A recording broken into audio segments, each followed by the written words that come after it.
अस्सलाम वालेकुम, this is doctor Fatima and today our video is about part 1 ophthalmology. ठीक है, अब पार्ट 1 के अंदर एफसीपीएस और जेकेट और एमडीएमएस हम दोनों चीजें डिस्कस करेंगे। ठीक है, ये स्पेशलिटी ऐसी है कि इसको बड़ी कम बात हुई है इसकी। पार्ट 1 के ऊपर भी इतनी ज्यादा कोई आपको गाइडलाइंस नहीं मिलेंगी, बहुत सीनियर्स नहीं मिलेंगे। ठीक है, इसकी रेजिडेंसी के ऊपर भी लोग इसको जो है ना वो इतना बहुत ज्यादा हाइप जैसे पीरियड्स को देते हैं उस तरह से नहीं मिलती है, बट ये एक अच्छी फील्ड है। ठीक है, स्पेशली फीमेल्स के लिए जिनको, या उन लोगों के लिए जो इमरजेंसी बहुत ज़्यादा हेक्टिक फील्ड्स में नहीं जाना चाहते हैं, या फिर जिनका लेटर ऑन बाहर मूव करने का प्लान है। ठीक है, या फिर जो एफसीपीएस लेना चाहते हैं कि सिर्फ उनको एफसीपीएस से गर्ज स्पेशलिटी वो डिसाइड नहीं कर सकते, तो बेसिक ये स्पेशलिटी उन लोगों के लिए है। और हर स्पेशलिटी के ऊपर भी मैंने अलग से वीडियो बनाई हुई है कि आप कौन सी स्पेशलिटी आपको ऑप्ट करनी चाहिए अगर आप बाहर जाना चाहते हैं या पाकिस्तान में रहना चाहते हैं, फिर कौन सी स्पेशलिटीज़ हैं और कौन सी स्पेशलिटीज़ के अंदर आपका डिफरेंट हॉस्पिटल्स में पार्ट 1 एफसीपीएस में हो सकता है। सो एमडीएमएस का सब चीज़ों का वो मेरी चैनल के ऊपर जो है वो अवेलेबल है, आप वो देख सकते हैं। सो हम क्विकली आते हैं जी गाइडलाइंस के ऊपर। अब जो बेसिक चीज़ होती है ना पार्ट 1 की वो सेम है। ठीक है, मल्टीपल टाइम्स मैंने बताया कि थ्योरी के लिए आपने अपनी फर्स्ट एड और फास्ट एड, ठीक है, ये डिपेंडिंग ऑन टाइम। अगर आपके पास 4 मंथ्स का टाइम है सो आप डेफिनेटली इसके ऊपर जाएं। अगर आपके पास 2 मंथ्स हैं तो आप फास्ट एड, क्योंकि ये जो है ना ऑलमोस्ट आपका 1 to 1.5 मंथ्स लेगी just for a superficial read of systems only. ठीक है, इसके ऊपर भी मैंने अलग से एक गाइड बनाई हुई है कि किस तरह से आपने फर्स्ट एड को पढ़ना है फॉर पार्ट 1। ठीक है, you can also watch that. और जो फास्ट एड है वो आपकी सिर्फ 10 दिन लेगी और इसके अंदर डायरेक्ट पॉइंट्स हैं। तो जिन लोगों को थोड़ा सा क्रैमिंग में मसला होता है वो रफी पर्ल्स भी जो हम नेक्स्ट डिस्कस करेंगे उससे पहले अगर आप ये वाली बुक्स पढ़ लेते हैं ना, इसमें से कोई भी। ठीक है, और तीसरी यहाँ पे है एसके किम। ये सारी की सारी जो है ना आपकी बेसिकली थ्योरी को रिफ्रेश करने के लिए, तो उसमें से जो भी आपको अकॉर्डिंग टू टाइम सूट करती है। ठीक है, टाइम है, आप अच्छी तैयारी करना चाहते हैं, definitely go for it. Time कम है ड्यू टू एनी रीजन, ठीक है, तो आप ये वाली, या आप थोड़ा इजी की तरफ जाना चाहते हैं जो डायरेक्ट पॉइंट्स लिखे हो, तो आप फर्स्ट एड कर सकते हैं। तो पहली चीज तो हो गई हमारे पास ये थ्योरी बुक। दूसरी चीज अब हमारे पास आती है जी रफी पर्ल्स, रफीउल्लाह पर्ल्स या फिर रेडियंट नोट्स के नाम से। ऑलमोस्ट 550 प्लस पॉइंट्स हैं। ठीक है, ये आपने रीड करने हैं। अब इसके अंदर जो है ना सारे के सारे जो प्रीवियस एमसीक्यूज हैं वो कंपाइल करके उन्होंने एक चैप्टर फॉर्म में दे दिए हैं। ठीक है, फॉर एग्जांपल अगर आप अगर आप जीआईटी पढ़ रहे हैं, ठीक है, जीआईटी के जितने एमसीक्यूज प्रीवियसली आए हुए हैं उसको स्टेटमेंट फॉर्म में और चैप्टर फॉर्म में कंपाइल करके दे दिया गया है इन पर्ल्स के अंदर। ठीक है, बहुत अच्छे हैं ये। एक आपको गाइड प्रोवाइड कर देते हैं कि किस तरह की चीजें पार्ट 1 में पूछी जाएंगी। ठीक है, जो आपको समझना बहुत जरूरी है। सो 2 चीजें ये हो गई हैं। अब तीसरी चीज है कि हमारे पास एमसीक्यूज प्रैक्टिस। ठीक है, एमसीक्यूज प्रैक्टिस के लिए आपके पास है एसके सीरीज।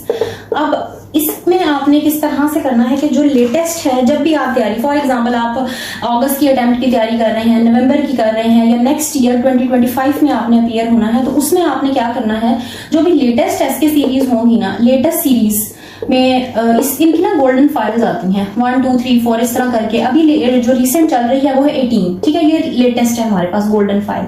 सो ये हमने कंप्लीट करनी है।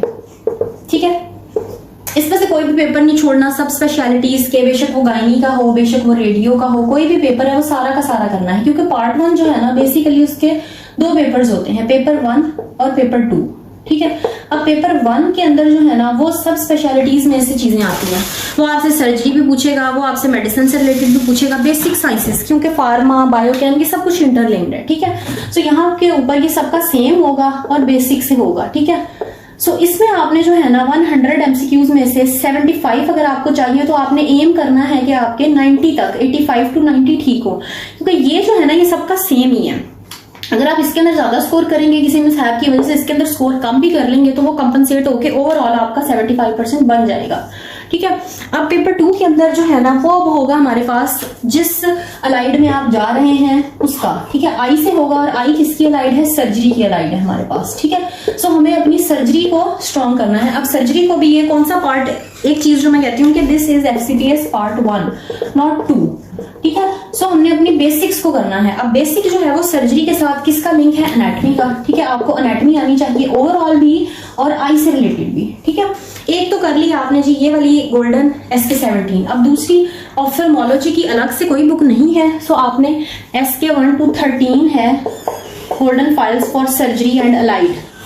ठीक है, बिकॉज आई जो है वो सर्जरी की अलाइड है, सो इसलिए ये वाली बुक आपने इसमें से सारे एमसीक्यूज करने हैं। ठीक है, ऐसे ही सुनने में लगता है कि जी 13 गोल्डन फाइल्स होंगी, पता नहीं कितना होगा, बट अगर आप डेडिकेटेड होके बैठे हैं तो हो जाती हैं ये। ठीक है, इवन 1 मंथ में कंप्लीट सारे के सारे एमसीक्यूज हो जाते हैं। सो अब ये बात हो गई हमारे पास जी एसके सीरीज की। अब इनको करना किस तरह से है, कब हमने एसके सीरीज स्टार्ट करनी है और कब हमने रफीउल्लाह पल्स करने हैं, कब हमने थ्योरी करनी है। सबसे पहला जो आपका मंथ होना चाहिए 1 मंथ और 1 to 1.5 मंथ्स या इवन 10 डेज, जो शुरू का टाइम है वो आपकी थ्योरी को रिफ्रेश करने के लिए होना चाहिए।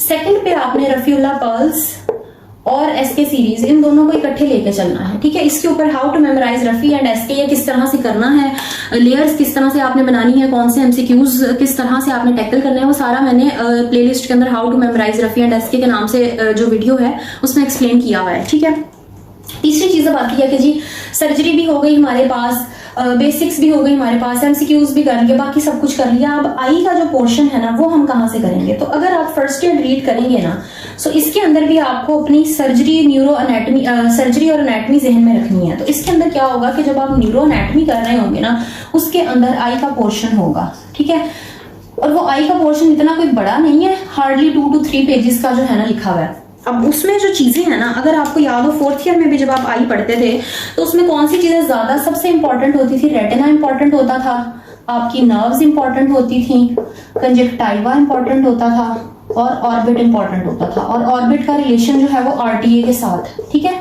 कि ऑर्बिट में अगर ट्रॉमा हो गया है, आरटीए हुआ है या किसी ने कोई पंच कर दिया है तो ऑर्बिट डैमेज। तो ये वाले जो टॉपिक्स है ना, ये आपने करने हैं अपनी जो पुरानी बुक है, अगर आपने जतोई पढ़ी है आप वहां से कर सकते हैं। ठीक है, लिखा ये न्यूरो एनाटमी के आई वाले पोर्शन के अंदर भी यही सब कुछ है, लेकिन वो बहुत सुपरफिशियल लिखा हुआ है। तो आपका बिकॉज आई ही मेजर चीज है, तो ये आपको रेटिना में डॉट प्लॉट हेमरेजेस क्या होते हैं, ठीक है, नर्व्स थर्ड नर्व डैमेज हो जाएगी तो क्या होगा, ये वाले सारे तो एमसीक्यूज में भी कुछ कुछ कवर होंगे। बट एक अगर आप थ्योरेटिकल फॉर्म में रिवाइज करना चाहते हैं तो वो आप अपनी जतोई से रिवाइज कर सकते हैं। और ये हो गया जी थ्योरी के बारे में आई की। अब हम आते हैं आई के एमसीक्यूज। आई के एमसीक्यूज के लिए रामे सीरीज हैं। ठीक है, ये है जी आई के एमसीक्यूज पेपर है, इसके अंदर आई से रिलेटेड ही सब कुछ है। सो आप अपनी जतोई जो है वो थ्योरी बुक रखें। ठीक है, और उसके बाद रामे जो है वो आईज के एमसीक्यूज के लिए रखें। ठीक है, एफसीपीएस पार्ट 1 से रिलेटेड ही होगी ये, आप एमसीक्यूज साथ साथ प्रैक्टिस करें। So this is all. अब हम बात करते हैं जो इससे भी एक्स्ट्रा चीजें जो जिससे बच्चे बहुत बड़े कंफ्यूज हो जाते हैं जी,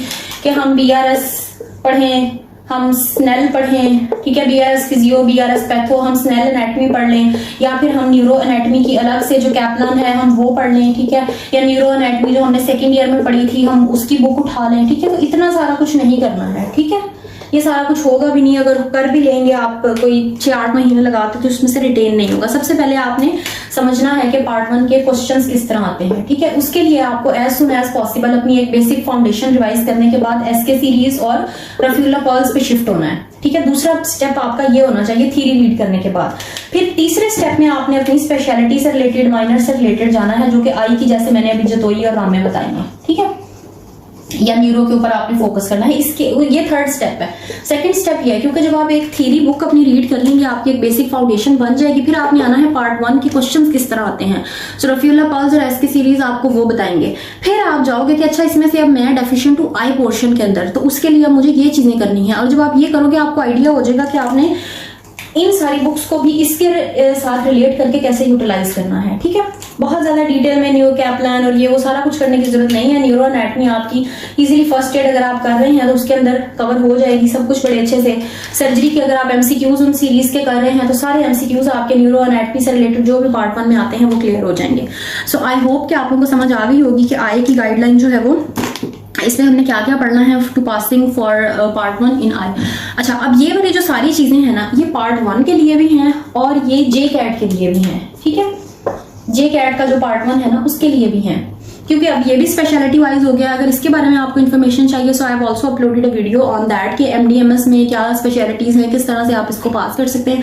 और यही सारी चीजें आपको अब अपनी उस, अगर आप इसी में दे रहे हैं तो आई में भी आप डेफिनेटली, अगर आप इसमें दे रहे हैं तो आपको ये सारी चीजें इसमें हेल्प आउट करेंगी। ठीक है, एक और चीज जो यहाँ पे आपको पता होनी चाहिए कि अगर SK 1 to 13 जो है वो आपने कर ली है फॉर सर्जरी पेपर्स, ठीक है, 1 to 13, ठीक है, और लेटेस्ट वाली SK 18 जो भी होगी, ठीक है, अगर आपकी दफ़ा 18 है, नेक्स्ट टाइम अगर 19 हो जाए, जैसे जैसे टाइम बढ़ता जाएगा इसकी सीरीज आती रहती हैं। सो फॉर एग्जांपल अभी अगर 18 है वो आपने कंप्लीट कर लिया, तो बीच वाले जो 14, 15, 16, 17 है वो कहाँ गए, ठीक है। सो उसके लिए बेशक आप ये बुक्स परचेज नहीं करें, सिर्फ इनके जो है ना वो PDF फॉर्म ले लें और सर्जरी के जो पेपर है ना वो आपने यहाँ से कवर कर लेने हैं, ठीक हो गया। So that's all about it. और JCAT इसमें एक और बात मैं बता दूं कि FCPS 1 के अंदर जो MCQ पूल है वो काफ़ी रिपीट होता है, JCAT में रिपीट नहीं होता। सो इसलिए जो थ्योरी आपने फर्स्ट एड में की होगी या फास्ट एड में न्यूरो एनाटमी से रिलेटेड की होगी, जो आप आई से रिलेटेड जतोई और रामे को पढ़ेंगे, जो आप रफ़ी पर्ल्स करेंगे, ये सारे के सारे कंबाइन होके आपको JCAT के अंदर हेल्प करेंगी, ठीक है। ये तो हो सकता है कि आप अगर इसमें से कोई थ्योरी चीज़ एक चीज़ छोड़ दें और आप कहें कि जी FCPS पार्ट 1 में पास कर सकता हूँ, जी आप कर सकते हैं, बट आपको फिर मसला यहाँ पे आएगा JCAT में। तो अगर आप यहाँ पे भी अच्छा स्कोर लेना चाहते हैं, 180 प्लस स्कोर करना चाहते हैं, यही आपका एम होना चाहिए, तो उसके लिए फिर आपको ये सारा कुछ करना पड़ेगा, ठीक है। और अभी भी ये बहुत ज़्यादा नहीं है, ये इजीली 3 to 4 मंथ्स में कवर हो सकता है सब कुछ, ठीक है। स्टडी प्लान्स भी मैंने अलग से बताए हुए हैं कि किस तरह से आप अपने डे को डिवाइड कर सकते हैं। अगर आप स्टूडेंट हैं, अगर आप जॉब होल्डर हैं, तो उसके लिए आप वो वीडियो देख सकते हैं। यहाँ तक किसी को कोई भी मसला हो, you can ask me. Thank you so much.